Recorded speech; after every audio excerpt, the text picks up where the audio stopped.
Dude, no. Every single time that she does. Come on, babe, let's go! Jesus Christ.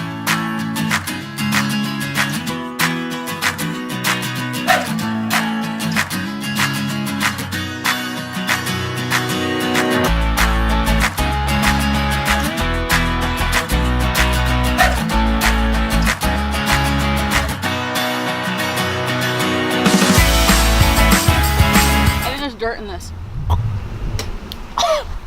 Or maybe it's cinnamon. Is it recording? Hey, what's up everyone? I hope you're having an awesome day. We're gonna start this tutorial off with a fall spinach salad. First, you're going to need some dried cranberries, your choice of dressing, some sliced apples, a small handful of pecans, and a mandarin orange. And I couldn't find a fresh one, so homegirl got a fruit cup. Now, obviously you're going to need some type of green. I use spinach, but you can use whatever you want. Don't be scared to get creative. So, I totally forgot to take the dick butt pumpkin out of the frame. Just kidding, I did that on purpose. Okay, so these next few steps are super self-explanatory, so just watch what's on the screen and follow it. Oh, and side note, this salad uses some of the exact same ingredients that I'll be using in the second recipe. Nothing like saving that money, honey. I also wanted to add in a quick way that you could store your salad dressing and take it with you on the go. Yeah, that's pretty much it, guys. Super easy, super simple, and I promise you it tastes just as good as it looks. Okay, now moving on to the butternut squash recipe.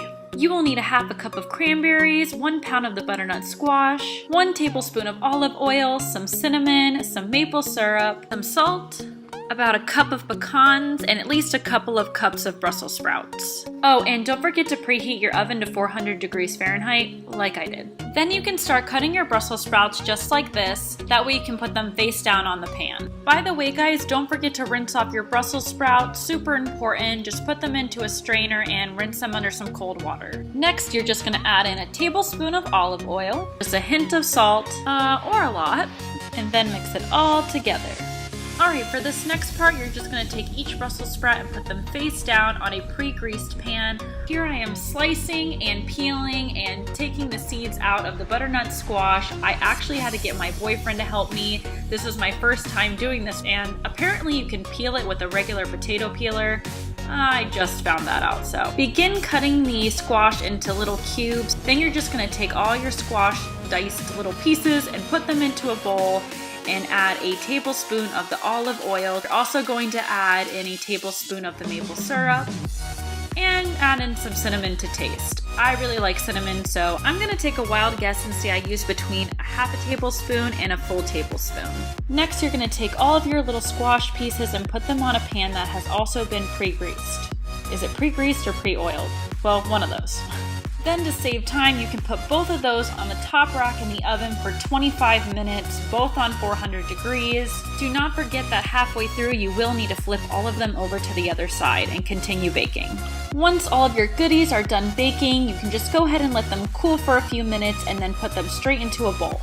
Then add your cranberries in, your pecans, and girl, you already know what it is. I put a little more maple syrup in there because I don't know. I have problems, and some extra cinnamon.